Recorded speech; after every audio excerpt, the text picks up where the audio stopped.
Hey everybody, welcome back to the channel. Today I'm going to talk about the best books of 2022 that I read in the second half of the year.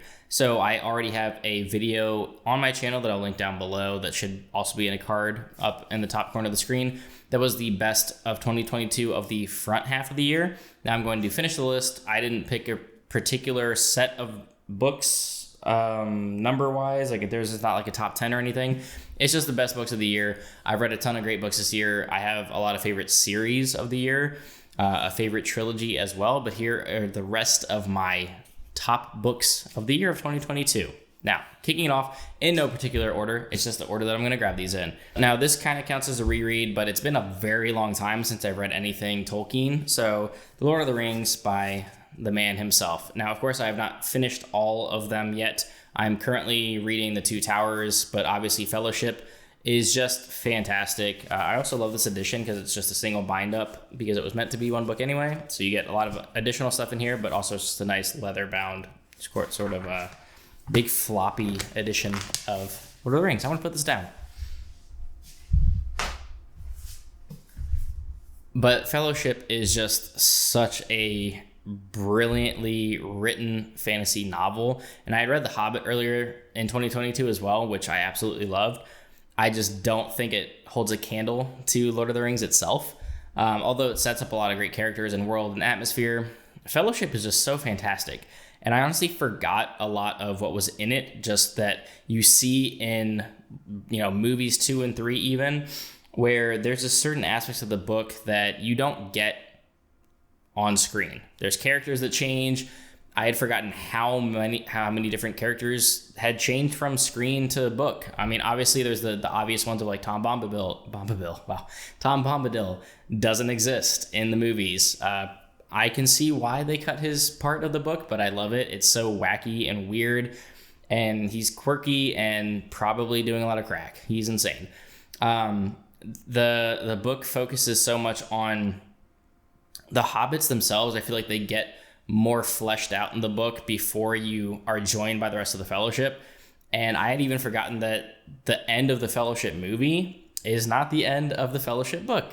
So again, it's a single book, so it makes sense to cut it up and add, an epic moment at the end of each movie. Whereas at the end of Fellowship in the book, it just kind of ends like nothing. That big epic moment at the end of the movie hasn't happened yet. It happens in Two Towers. So it's just cool going back and seeing these little things. Arwen was not the one to take Frodo to Rivendell. I mean, there's all kinds of like little things that you don't remember, or at least I didn't remember, but it's so well written. I love everything about the world of Middle Earth. I love the hobbits. I love the way that he does Gandalf and just mage characters, wizards in this world. Strider, Aragorn, whichever term you prefer to call them, fantastic. All the characters are just so interesting, and I love everything about this adventure, and it's such a good slow burn, and honestly it takes them a long time in Fellowship to even get to Rivendell. The Mines of Moria is so epic. Everything about this novel is just great. I love it. The only thing I don't necessarily love about Tolkien, and he does this in all of his writing, is this man needs to be stopped when he goes to write another song. I know they're cool sometimes, but goddamn, this man was just like, hey, I need a song right now, and he'll just write another song. There are so many songs in The Lord of the Rings, it's bananas. I love them, but man, those are skippable on a reread if there's an issue with those. If there's any part of these books that's skippable on a reread, for me, it's the songs. There's a whole bunch of them. But overall, it's just brilliant. I mean, if you haven't read Tolkien before, I highly recommend it. I don't understand the critique that it gets nowadays, saying that it's hard to read or hard to get into. It's really not. I don't see that at all. Oh, look, I'm holding the next book. So next up, I've been reading The Dark Tower. I am about halfway through Songs of Susanna, so I'm almost done. Just The Dark Tower left, which is a big old chunky book.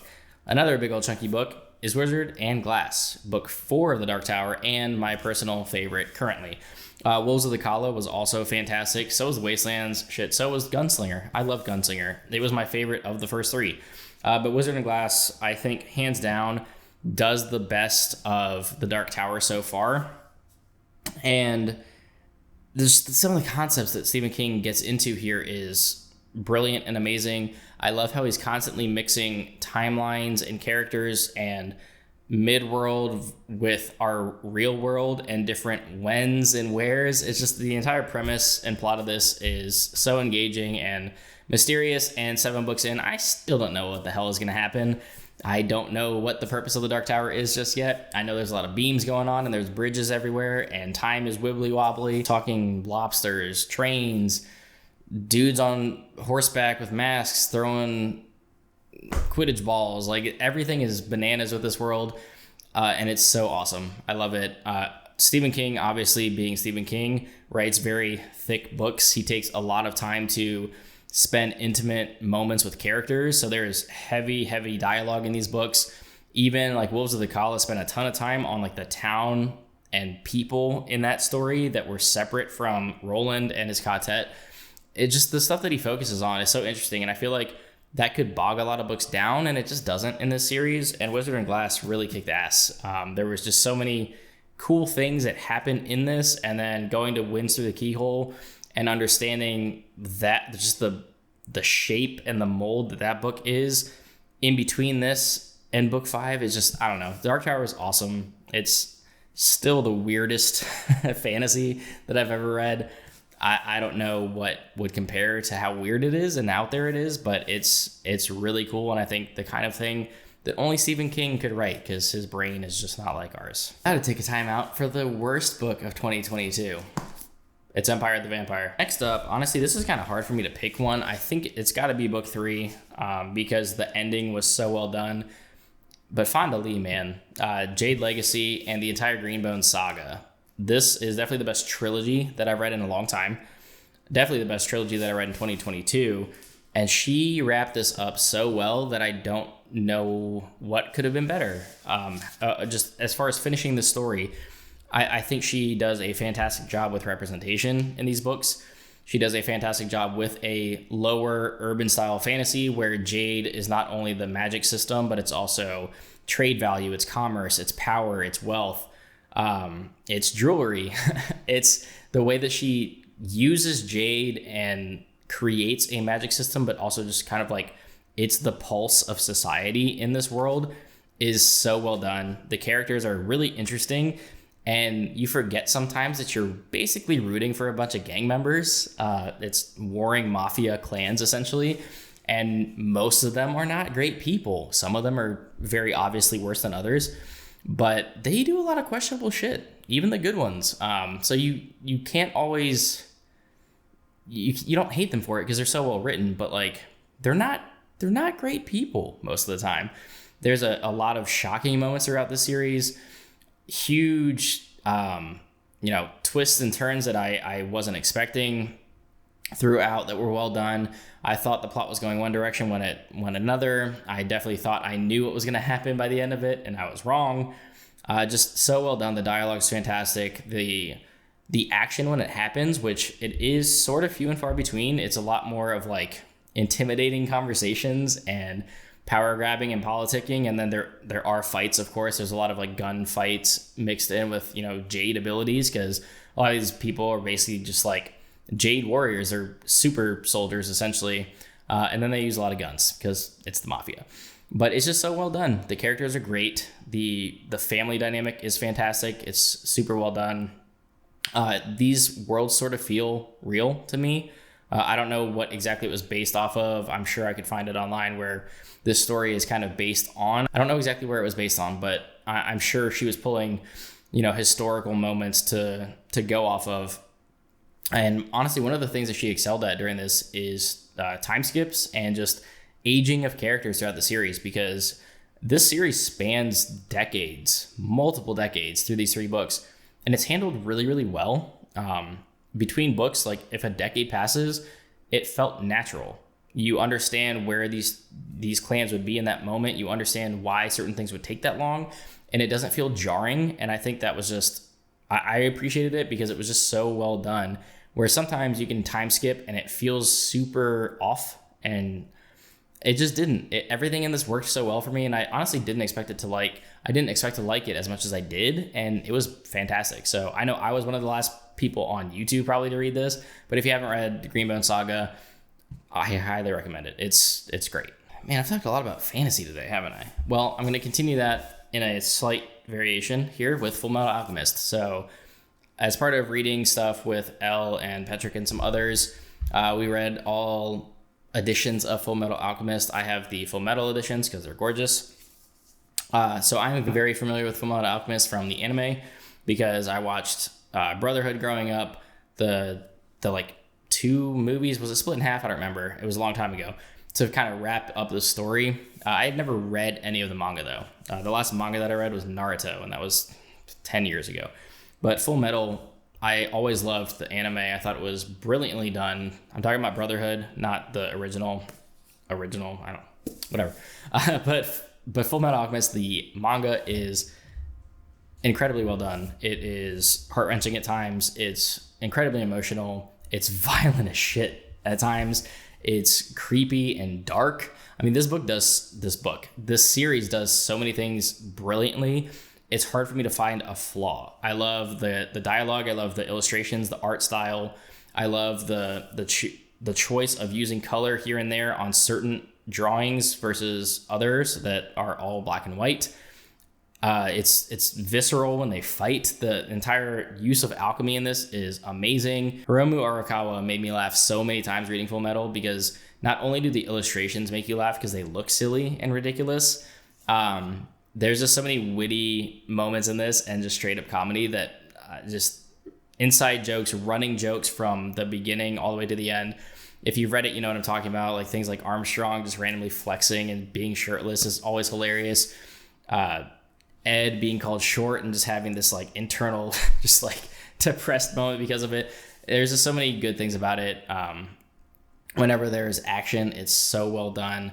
And like I said, it's incredibly emotional and it gets dark pretty early. I mean, it's the entire premise of Ed and Al trying to bring back their mother from the dead with alchemy. Like that's kind of like the jumping off point of the story and why they are on this, search for what they're searching for. It's just trying to get the Philosopher's Stone.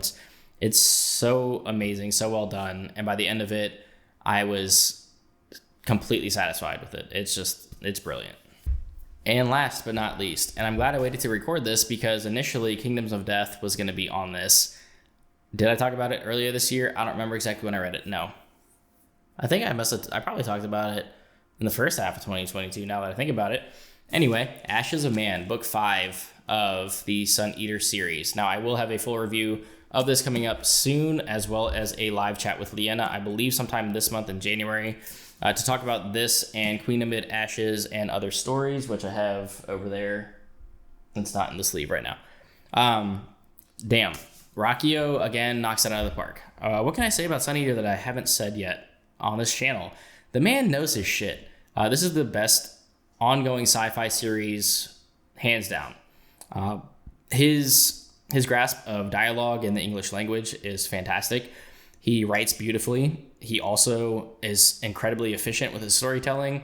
There is not a dull moment or dull page in really any of these books, even when it is a slower paced book, like some of the other, like Empire of Silence, for example. It took a while to get to where it was going. I was enthralled the entire time. And obviously by now in the series, you have a better feel of where it's going. I mean, you know the end, because if you know anything about Empire of Silence, it's Hadrian as a very old man retelling his story and introduces you right away of his accomplishments. We're kind of getting to that point now where it's been a lot of buildup of like, okay, when is this stuff that you talked about in book 1 going to happen? We're kind of getting there. And understandably, I was worried that Ashes of Man wouldn't be as good or as epic because Kingdoms of Death and Ashes of Man ended up getting split because of publication issues, paper shortages. It was supposed to be one book, if I'm not mistaken. So we got both this year. So this one actually felt like it was a little bit shorter and quicker, but that's because it was kind of the second half of Kingdoms of Death, which they have very different tones. Kingdoms of Death was super duper dark because of the Cielson and where it focuses there. Ashes of Man gave me tons of Demon and White feelings, and which was my favorite book up until this point. it's tough. I mean, whenever I read one of these, it's recency bias, honestly, but like Howling Dark, Demon in White, Ashes of Man are all so close on like where I would rank them that they're all incredible. This book did hurt me. I'll say that. Whereas Kingdoms of Death, I think, had more death. I mean, Kingdoms of Death, come on. But I feel like the death and loss in Ashes of Man was more impactful for me personally. And man, where does Hadrian go from here? Just the series is so well done. The characters, the dialogue, the action, the sense of dread that Rakio creates in a lot of these moments. I mean, it gets super dark and terrifying at points throughout the series. It gets all time wibbly wobbly and sci-fi at times. That is a technical term. Don't look it up. He's just, I don't know, man. He's just firing on all cylinders with this series. Even the side stories, the short stories with, Crispin or any of these other one-off missions with the Red Company and Hadrian, they're all so fantastic. It's some of the best writing that I've ever read. And I know in one of my previous reviews, I compared his writing to Robin Hobb, which I think is the most gorgeous writing that I've ever read. Rakio's up there, man. He knows his stuff. He created interesting aliens in the Cielsen. The fact that they have their own language, their own culture, you understand what they're after by now, obviously, in the series. And just this big sweeping space opera, which again, handles time jumps very, very well, even though he intentionally makes them jarring book to book. This was the first book that didn't really have a time jump because it's the second half of Kingdoms of Death. So I wonder what the book would have been called, like Kingdoms of Man, who knows? But this series is brilliant. It's the best sci-fi that I am reading currently, unless the new Red Rising book retakes the throne for me, because that's dear to my heart. But man, Sun Eater is fantastic. If you like fantasy or sci-fi, definitely read it, because it does read a lot and flow very familiar to a fantasy novel. Definitely pick it up. Fantastic. One of the best books that I've read all year long. Definitely check out Sun Eater if you haven't. But that's going to do it, man. Those are the best second half of the 2022 books that I read. Again, link down below is the first half, and that wraps up my 20 or so books that I said were the best of 2022. Looking forward to more in 2023, and yeah, until next time.